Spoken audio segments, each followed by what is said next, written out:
माल मेरे हाथ आ गया तो तेरी गवर्नमेंट की जरूरत नहीं पड़ेगी। मैं अपनी गवर्नमेंट बना लूंगा। वो सबको बेवकूफ बना सकता है, दुनिया को बेवकूफ बना सकता है, लेकिन अपन को बेवकूफ नहीं बना सकता।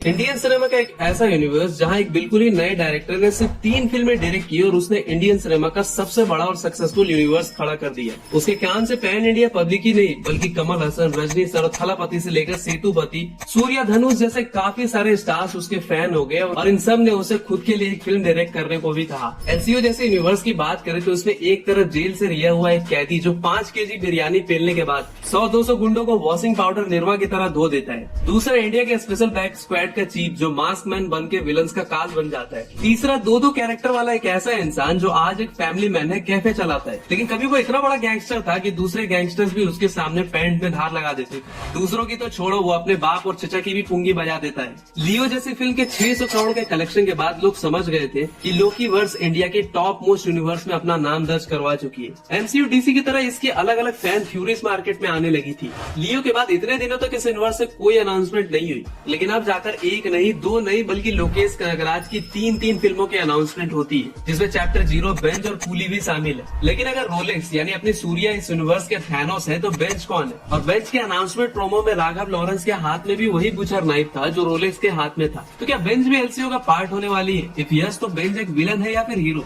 और जैसा कि लोकेश ने कहा था कि वो सिर्फ 10 ही फिल्में बनाएंगे तो लियो 2 का क्या होगा? और क्यों रजनी सर की कूली, जिसे भी लोकेश ही डायरेक्ट कर रहे हैं, लेकिन वो एलसीयू का पार्ट नहीं हो सकती? एंड राघव लॉरेंस के बाद आमिर प्रभास लोकेश के साथ मिलकर कौन से अवतार में दिखने वाले? तो देखो, सवाल काफी है, इसलिए इस वीडियो में हम जानेंगे उन सारे सवालों के जवाब और एलसीयू के एक एक कैरेक्टर का connection and future of LCU. So universe के इस रेस में जानते हैं लोकेश कनगराज का अगला दाव। तब तक आप वीडियो को लाइक कर दो, मुझे फर्क नहीं पड़ता फिर चाहे आप मैग बर्गर खा रहे हो या फिर बड़ा पाव।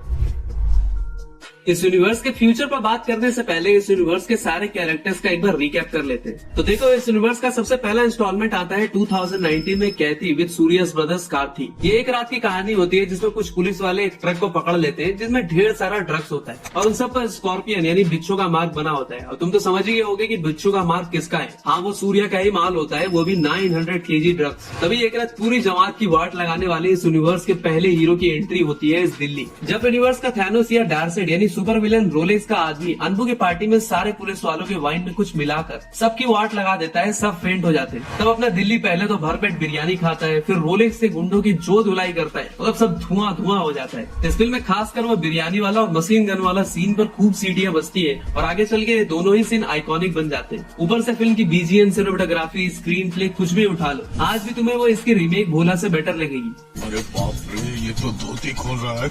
इसके बाद एंट्री होती है इस सीरीज के आयरन मैन यानी विक्रम की, जो कि इंडिया में स्पेशल बैक स्क्वाड के चीफ होते हैं और 100 से भी ज्यादा मिशंस को अंजाम दे चुके होते हैं। लेकिन गवर्नमेंट इन्हें सम्मानित करने के बजाय इन्हीं की वाट लगाने में जुट जाती है और इस स्पेशल स्क्वाड के सारे मेंबर्स, उनकी फैमिली को भी मरवा देती है। बट समां अपने एजेंट विक्रम के अलावा 3 और एजेंट सर्वाइव कर जाते हैं और अपना संतानम यानी सेतुपति, जो कि अगेन ड्रग का ही बिजनेस करता है, अपना मास्क मैन यानी विक्रम उसकी कह के लेता है। और अंत में विक्रम के इस मिशन में अमर यानी फहाद फाजिल भी शामिल हो जाते हैं, जो पहले विक्रम के अगेंस्ट ही इन्वेस्टिगेशन कर रहे होते हैं, उनकी जड़ें खोदने में लगे होते हैं। फिर क्लाइमेक्स में रोलेक्स की एंट्री होती है और उसका सबसे ज्यादा नुकसान करने वाले दिल्ली और विक्रम के लिए वो कहता है कि उसे बिजनेस एम्पायर खड़ी करने में 27 इयर्स लग गए और जो भी उसे विक्रम या दिल्ली का भेजा लाके देगा उसे वो इनाम देगा। मजे की बात ये होती है कि विक्रम वहीं खड़े होकर ये सब कुछ सुन रहे होते हैं। बाप को भेज, तेरे बस की बात नहीं। क्योंकि दुनिया के लिए तो वो कब के मर चुके होते। 2022 में आई इस फिल्म से लोकेश अपने आइडल कमल हसन को एक ट्रिब्यूट देते हैं और एसआरके की तरह कमल हसन का ऐसा कमबैक होता है जो किसी ने भी नहीं सोचा होता।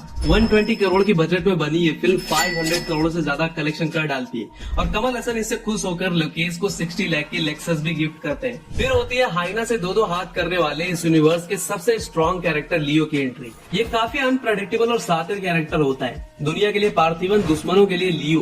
और पार्थिवन एक तरफ तो चॉकलेट कॉफी बनाता है, दूसरी तरफ तलवार। मतलब शुरू से ही मेकर हमें उसके दोनों कैरेक्टर के बारे में दिखाने की कोशिश करते हैं। पार्थिवन एक मस्त फैमिली मैन की लाइफ जी रहा होता है और कैफे चला रहा होता है, तभी उसका बलि देने वाला बाप यानी संजय दत्त उसे ढूंढते हुए वहाँ भी पहुँच जाता है। आखिरकार लियो को अपने असली अवतार में आना ही पड़ता है, लेकिन वो अपने असली अवतार में तभी आता है जब सामने वाले की मौत पक्की हो, फिर चाहे वो उसका बाप हो या फिर चाचा। फिल्म के एंड में लियो को भी घोस्ट विक्रम का कॉल आता है और अपने घोस्ट रोलेक्स का अंत करने के लिए लियो से मदद मांगते हैं। लियो कुछ कहता तो नहीं, बस हंसता है और ये फिल्म ऑडियंस को इसी एलएमओ में छोड़ के चली जाती है कि लियो एक हीरो है या फिर विलन। देखो एलसीयू की खास बात ये होती है कि इसकी डिटेलिंग एंड साइड एक्टर्स को भी काफी इंपॉर्टेंस दिया जाता है। इसीलिए कैथी वाले छुटकू नेपोलियन चचा हमें फिर से लियो में भी दिखाई देते हैं, और वो आ वाली विक्रम में जो स्कॉट गर्ल होती है वो लियो में भी दिखाई देती है, और लियो का प्लेजर इज माइंड बोल के चली जाती है। फ्यूचर ऑफ एलसीयू की बात करें तो लोकेश कनगराज की सबसे पहले अनाउंसमेंट होती है चैप्टर 0। अब चैप्टर 0 के पोस्टर में 3 चीजें दिखाई गई है। First 1 shot, second 2 stories and 24 hours. इसको लेकर 2 थ्योरीज मार्केट में चल रही है। पहली है कि इस फिल्म को 24 आवर्स में कंटिन्यू शॉट में शूट किया गया है, इसके लिए 1 शॉट एंड 24 आवर्स, और ये फिल्म 2 कहानियों को दिखाएगी। दूसरी थ्योरी ये कहती है कि भाई कैथी एक रात की कहानी थी। 2 स्टोरीज क्या होती है, तो एक तरफ अपने दिल्ली रोलेक्स का सारा माल जला देता है, तो दूसरी तरफ विक्रम के एंड में अपने कमल हसन भी रोलेक्स का सारा ड्रग्स डिस्ट्रॉय कर देते हैं। जो भी हो ये फिल्म एलसीयू का पार्ट होगी ये तो पक्का है। कहानी क्या होगी अब तक ठीक से नहीं बताया जा सकता। हाँ, अर्जुन दास, नरेन, कालिदास जयराम भी इस फिल्म में दिखाई देंगे, ये भी कंफर्म्ड है, और ये कैथी से पहले की कहानी दिखाएगी, ये भी कंफर्म्ड है। फिर आती है बेंच। अंधेरी रातों में सुनसान राहों पर एक मसीहा निकलता है जिसे लोग कहते हैं बेंच बेंच बेंच, मतलब रोलेक्स के बाद अब बेंच। जैसा कि रोलेक्स का मतलब दिमाग में पहले सूर्या आते हैं, ना कि फेमस रोलेक्स ब्रांड वॉच। वैसे ही कुछ सालों बाद बेंच का मतलब ही मर्सिडीज बेंच नहीं बल्कि राघव लॉरेंस होंगे। देखो रोलेक्स कितना डेंजरस विलन है वो तो हम देख ही चुके हैं, लेकिन बेंच को खुद लोकेश ने यूनिवर्स का मास्टर कराया। Welcome to my universe master. एक सीन में दिखाया जाता है कि राघव लॉरेंस फिश काट रहे हैं, दूसरे सीन में दिखाया जाता है गन और पूरे बॉडी पर ब्लड, जैसे कि he was waiting for someone. जैसे कि लियो के टाइम पर भी लियो एक तरफ तलवार बनाता है तो दूसरी तरफ कॉफी। पहले सीन में मछली को काटना ये दर्शाता है कि वो चुपचाप अपना काम करता है और मौका मिलने पर 100-200 लोगों को गोलियों से भून देता है। बेंच को लेकर वांटेड की लिस्ट निकलती है और उसे डेड और अलाइव पकड़ने की डिमांड होती है। बेंच की जिंदा या मुर्दा पकड़ने का फैक्स आ चुका होता है, मतलब क्या कांड किया इसने वो अब तक नहीं पता। अब बेंच के राघव लॉरेंस या फिर कोई और, ये भी एक क्वेश्चन। लेकिन बेंच का हेलमेट पहले लोकेश कनगराज खुद ही आते हैं। अब नहीं लोकेश खुद की फिल्म में विलन तो नहीं होंगे। हाँ, एक बात वो कहते हैं कि a warrior with a cause is the most dangerous soldier. Welcome to my universe master. A warrior with a cause is the most dangerous soldier. Welcome to my universe master. क्या कॉज है, कौन warrior है नहीं मालूम, लेकिन Raghav Lawrence का character गुस्से में बेंच के पोस्टर पर वो बुचर नाइफ चला देता है, सेम बुचर नाइफ जो रोलेक्स के पास होती है। शायद राघव लॉरेंस बेंच ना होके विलन हो, और अपने रोलेक्स का साइन जहाँ बिच्छू होता है तो इस बार जो ड्रग स्मगलिंग पोर्ट से हो रही होती है वहाँ पर हमें 2 सांप वाला साइन दिखाया जाता है। तो ये लोग इंटरनेशनल मार्केट में अपना ड्रग सप्लाई करते हैं, क्योंकि वहाँ पर डॉलर के साइंस वगैरह भी दिखते हैं। और जैसा कि हर बाप का एक बाप होता है, उसे दादाजी कहते हैं, तो हो सकता है कि हम अब तक रोलेक्स को सबसे बड़ा विलन मानते आ रहे थे, लेकिन कोई उससे भी बड़ा विलन है जो इंटरनेशनल मार्केट को कंट्रोल करता है। और बेंच अगर उसकी भी वाट लगा दे रहा है तो बेंच को इस यूनिवर्स का मास्टर कहना बिल्कुल भी गलत नहीं होगा। लेकिन बेंच क्या सच में एक प्रोटैगनिस्ट यानी हीरो होगा, या फिर एंटागनिस्ट यानी एक विलन होगा, या फिर दोनों ना होकर एक ग्रे कैरेक्टर होगा, कुछ भी नहीं कह सकते। देखो ऑफिशियली अब तक तो कोई अनाउंसमेंट नहीं हुई है, लेकिन विकिपीडिया ऑलरेडी बेंच को एलसीयू का पार्ट बता चुकी है, और पहली बार एलसीयू की इस फिल्म को लोकेश नहीं बल्कि बकैया राज कदम डायरेक्ट करेंगे। और मुझे नहीं लगता कि राघव लॉरेंस के बर्थडे पर उन्हें इससे बेहतर कोई गिफ्ट मिल पाती। इसके अलावा इस यूनिवर्स की एक और फिल्म आएगी, वो है कैथी 2। कैथी 2 की अनाउंसमेंट लोकेश कनगराज ने बहुत पहले ही कर दी थी, और मई 2021 में फिल्म के प्रोड्यूसर SR प्रभु ने भी कंफर्म कर दिया था कि इस फिल्म का दूसरा चैप्टर भी जरूर आएगा। लेकिन कैथी 2 हमें आगे की नहीं बल्कि दिल्ली की पहले की कहानी दिखाएगी। मतलब ये फिल्म सीक्वल ना होकर एक प्रीक्वल फिल्म होगी, जिसमें दिल्ली के कैरेक्टर बिल्डिंग पर फोकस किया जाएगा। और इसलिए विक्रम में अनबू का कैरेक्टर भी वापस आता है, जो मरा नहीं होता है बल्कि सिर्फ इंजर्ड होता है। उसका नाम है दिल्ली। विक्रम की अनबिलीवेबल सक्सेस के बाद SR प्रभु और लोकेश दोनों ने ही डिसाइड किया था कि कैथी 2 को और भी लार्ज स्केल पर बनाएंगे। इसलिए 2022 में इस फिल्म के प्रोडक्शन पे काम स्टार्ट होने वाला था, लेकिन लोकी भैया ने कहा था कि पहले हम लियो कंप्लीट करेंगे, फिर कैथी 2 पर हाथ लगाएंगे। उसके बाद उनके पास रजनी सर की फिल्म कूली का ऑफर मिल गया। अब रजनी सर को कैसे मना कर सकते हैं, इसीलिए कैथी 2 पोस्टपोन होते चली गई। अभी अपडेट यही है कि कैथी 2 की स्क्रिप्ट कंप्लीट हो चुकी है। कूली के बाद लोकेश कैथी 2 पर ही काम करने वाले हैं। अभी मजा आएगा ना भिड़ो। अगली प्रोजेक्ट की बात करें तो वो है लियो 2। देखो इस फिल्म को लेकर लोकेश कनगराज ने खुद कहा था कि इसका टाइटल पार्थिवन होगा, यानी अगेन हमें आगे की नहीं बल्कि लियो से पार्थिवन बनने की पूरी कहानी डिटेल में दिखाई जाएगी। पिछली बार तो बस हमें इतना बताया गया था कि लियो और त्रिशा कृष्ण एक ट्रिप पर मिलते हैं, 2 दिनों में प्यार में गिरते हैं, शादी भी हो जाती है। अरे भाई जल्दी का काम शैतान का होता है। Age of now Leo 2 is contingent, और ये पूरी तरह से थलपति पर डिपेंड करती है। अगर वो इलेक्शन जीत जाते हैं तो लियो 2 नहीं आएगी, अगर हार जाते हैं तो फिर बड़ा हरामी हो, इसके बाद आती है विक्रम 2। विक्रम के इनक्रेडिबल सक्सेस के बाद कमल हसन ने एक तगड़ा कमबैक किया था और खुश होकर लोकेश को एक लेक्सस कार भी गिफ्ट की थी और पिंक विला के एक इंटरव्यू में विक्रम 2 के होने की बात भी कही थी। अब देखो कमल हसन की पहली फिल्म विक्रम 1986 में ही आई थी, इसीलिए इसके अगले पार्ट को लोग विक्रम 3 कह रहे हैं, ना कि विक्रम 2।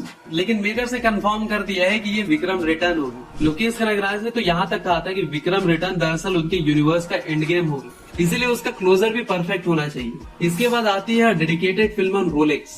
दूसरे ब्रांड के नाम को खुद का ब्रांड बना के उससे भी बड़ा ब्रांड बना देना, ये सिर्फ लोकेश ही कर सकते हैं। और लास्ट मंथ यानी अक्टूबर 2024 में ही सूर्या ने कन्फेस किया कि लोकेश उनके पास रोलेक्स की एक स्टैंड अलोन फिल्म का ऑफर लेकर गए थे और सूर्या ने उस ऑफर को एक्सेप्ट भी कर लिया था। तो ये थी कुछ फिल्में जो एलसीयू के फ्यूचर में अपने को देखने को मिलेगी। अगर बात करें कूली की कि क्यों ये फिल्म इस यूनिवर्स का पार्ट नहीं हो सकती, तो देखो शुरू से ही लोकेश ने इस फिल्म को अलग तरीके से एक अलग कॉन्सेप्ट बनाया, जहाँ इस फिल्म का थीम ड्रग का कारोबार ना होकर गोल्ड स्मगलिंग है और फिल्म का खुद एक यूनिवर्स हो गया इस coolie cinematic universe. But again वो फिल्म की सक्सेस पर डिपेंड करता है। और कूली की तरह लोकेश आमिर के साथ भी एक big budget pan India film पर काम करने वाले हैं। ए आर मुरुगदॉस जैसे तमिल डायरेक्टर ने आमिर को ऑलरेडी गजनी जैसी फिल्म दी थी, अब आमिर लोकेश से भी वही एक्सपेक्ट कर रहे हैं। बात करें प्रभास की, तो भाई पिंक विला के रिपोर्ट के अकॉर्डिंग प्रभास लोकेश के साथ कोई स्टैंड अलोन फिल्म नहीं बल्कि एलसीयू का हिस्सा बनने जा रहे हैं। और जैसा कि लोकेश सिर्फ 10 के बाद टच से मस्त नहीं होंगे, मतलब सिर्फ 10 फिल्में ही डायरेक्ट करेंगे, तो प्रभास के साथ ये उनकी आखिरी फिल्म होगी। तो भाई ये थी future of LCU and Lokesh Kanagaraj की दूसरी फिल्मों की पूरी अपडेट। वीडियो पसंद आई हो तो लाइक करो, दोस्तों के साथ शेयर करो। मिलते हैं एक और इंटरेस्टिंग वीडियो के साथ, तब तक के लिए हर हर महादेव।